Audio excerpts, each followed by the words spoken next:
Good morning there. um, it's morning. It's foggy, rainy, bit moist in the air, obviously, but nonetheless, good morning. I haven't done anything. I'm all.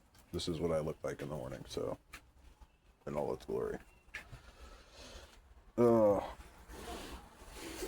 oh, oh, oh. Had some crazy dreams last night, as is usually the case. It's where I get my best work done.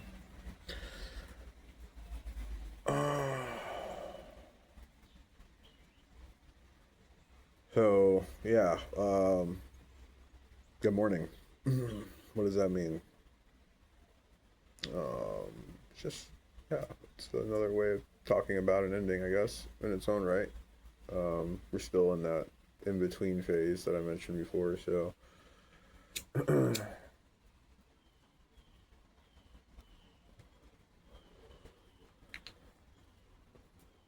so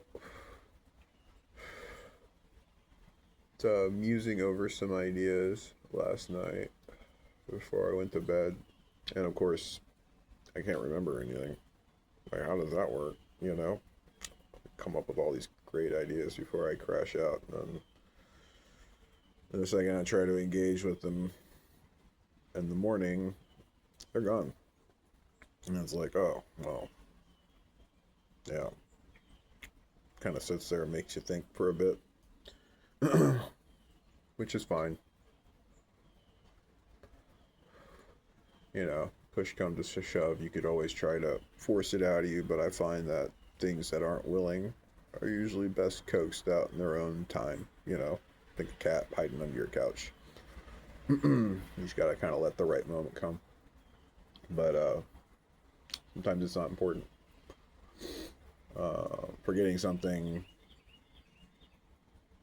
uh, kind of like an acceptance of things that'll be. But yeah, we'll try to keep it brief. Oh, look, get ourselves a little luck symbol. This guy I've only seen 4 times, and now he's here at the little tree trunk.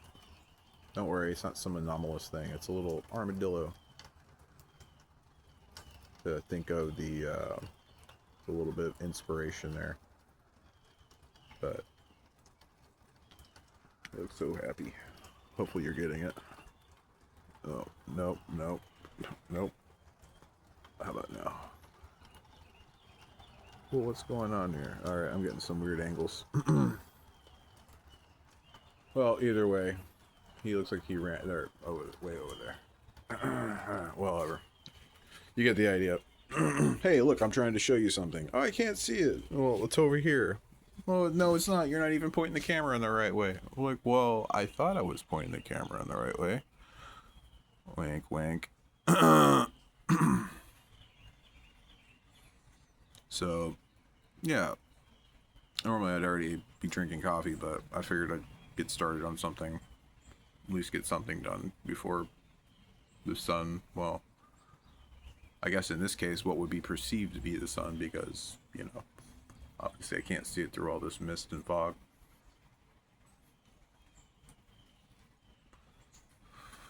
Glad I saw the armadillo. Kind of lets me know that I'm not dreaming still. It's those little things that lets me know she cares. uh, don't really want to talk about doom and gloom this morning. It's already gloomy enough. Um,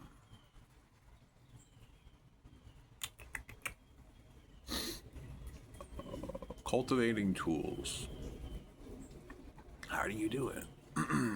Well, you always need to work off of a foundation, something that you can fall back to. So that's thinking simple. It's the small stuff. If you're You're doing martial arts. You know, you can't just jump to, oh, I'm doing flying, jumping back kicks. Only using that because, you know, people are going to understand that better than me trying to explain Kopo Jitsu or something. So, so you're going to go through these phases to get to that point, you know, and then you go through the motions logically. But while you're going through those motions logically, you're doing something else. You're gaining confidence. You're gaining belief, self belief, specifically. That's what you want to coin confidence as, because you can have confidence in somebody that doesn't do anything other than change your own perspective on things, unless you're able to like convey that confidence to them in a way that it reflects to them. So, you know, if somebody's in a cave, a black cave, and you can't see anybody else, and you can't communicate. Uh,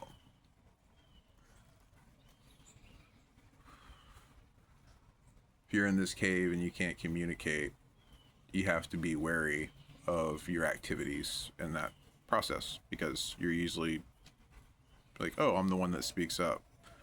And sure, you think, okay, well, I'm the only one that's going to seek those consequences, but by merit of who's near you, that echo, you know, think echolation, echolation, or whatever it's called. I can't remember the pronunciations. What dolphins and bats use to communicate. These are waves that they use. So if somebody's between you and say the bat, you know, it's gonna pick up who's in front of you rather than you. That kind of creates a situation where your own actions could cause somebody else to be in the little crossfire of the echolation.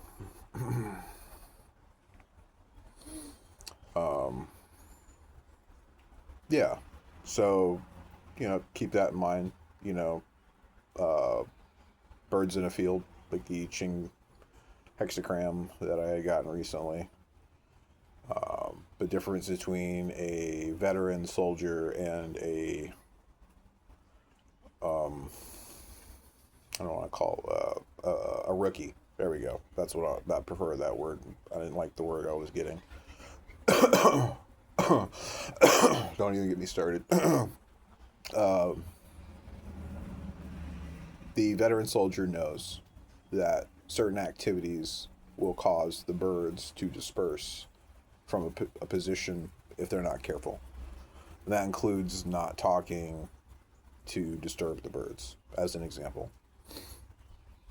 Which in my case, I'm totally fucked, you know. I mean, I can't stop talking, obviously.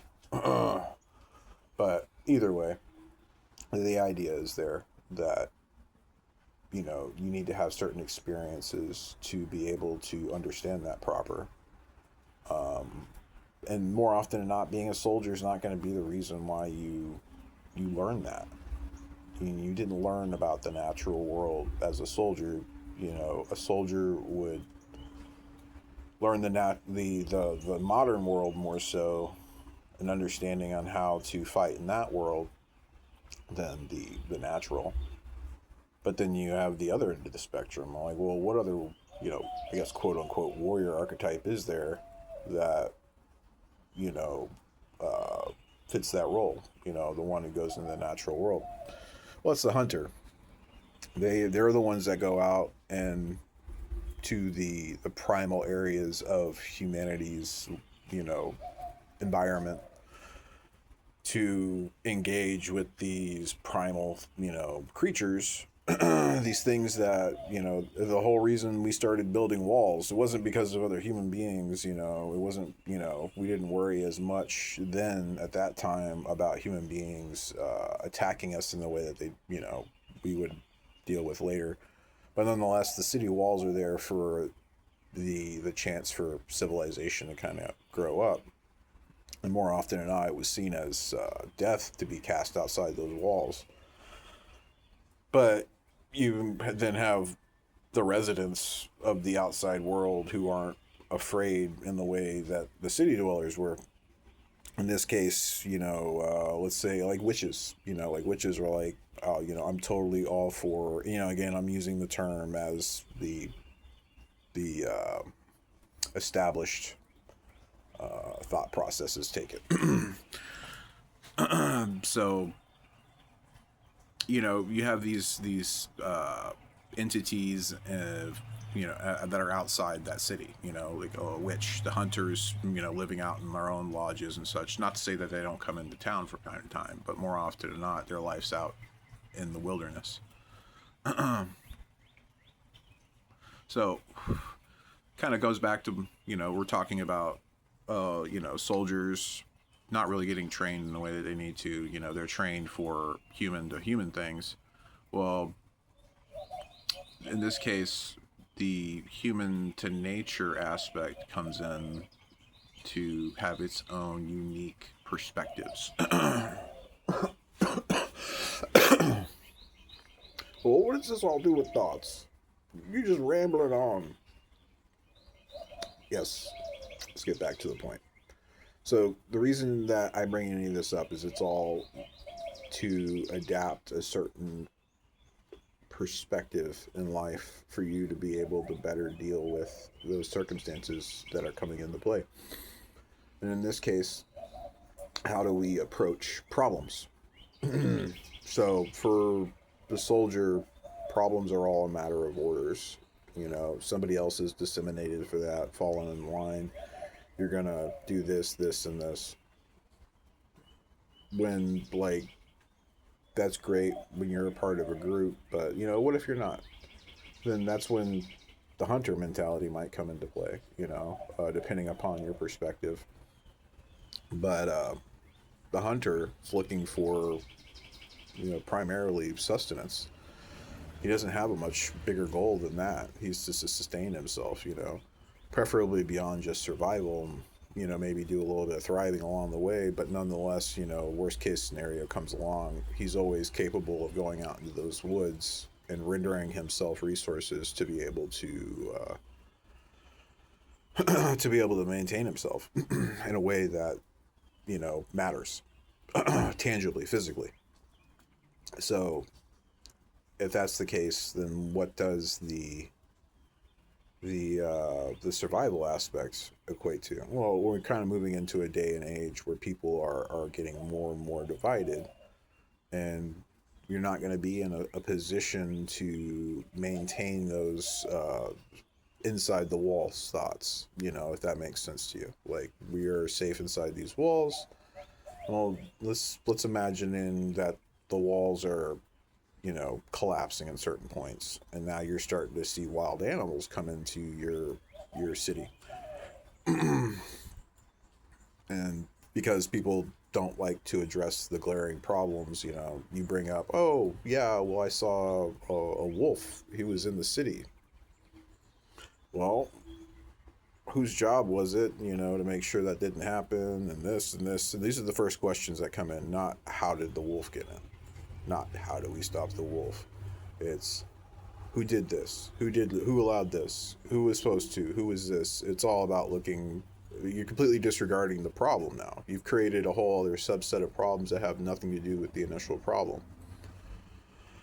And then now you're in this situation where you have a wolf in your city and you won't even acknowledge that it's there. This is just a reminder, and you'll see it in all sorts of media, the ineptitudes of the elite, quote unquote, the self appointed, new. No, I'm not going that one way. You're seeing these people that are bestowed with a false sense of I know what I'm doing, and really what it is just a puppet kind of being played, that's taking its it's taking its ego too seriously, and how its ego is perceiving the situation. Again, being kind of elevated into a spot. Oh, I am special. I did this all on my own. There was nothing outside of me that allowed this to happen. And, sure in the hell it wasn't something outside the purview of humanity's view that gave them that perspective, ultimately it came down to humanity at the end of the day. They were able to say the right words, meet the right people, shake the right hands, work together towards a possibility, a probability, and have that work for them in their favor. We're now, hey, look, I'm Mr. JF. I ran on this type of thing, and now I don't give a fuck because you gave me that privilege, and I'm gonna ride it out.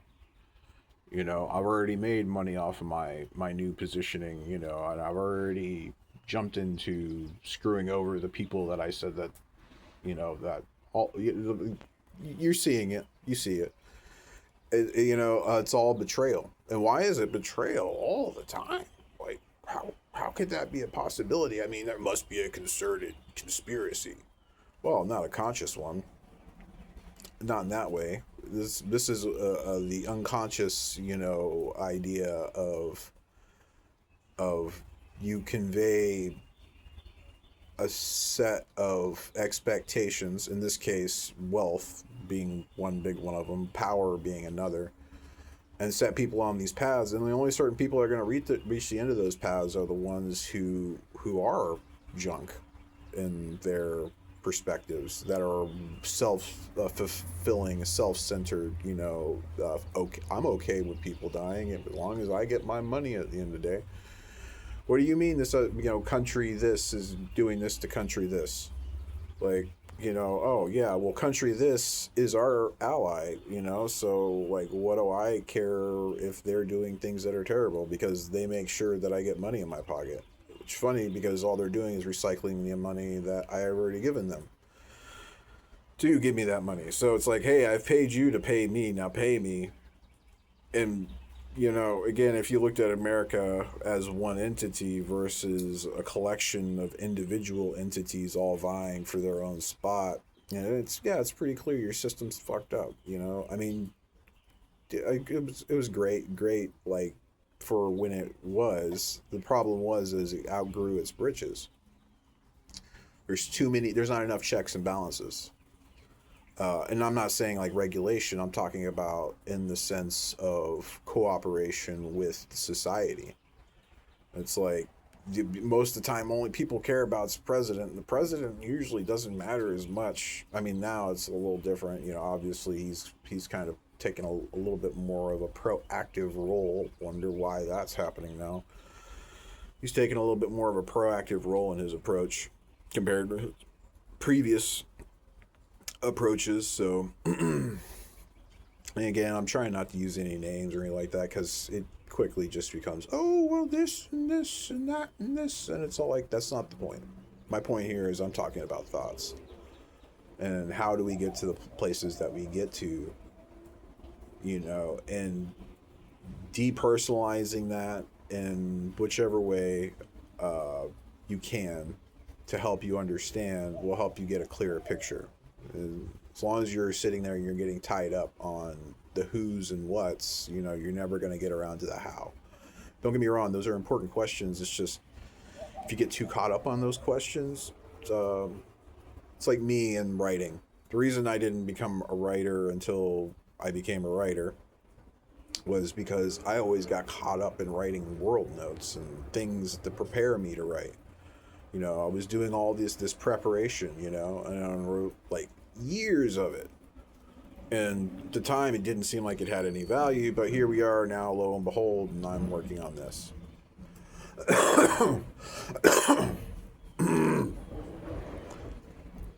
And I'm pretty much going off the assumption that everything that I've been dealing with has been since 2020, but I know that's not true. It's just, you get that sinking suspicion that, you're not telling yourself something. You're like, well, what aren't you telling me, John?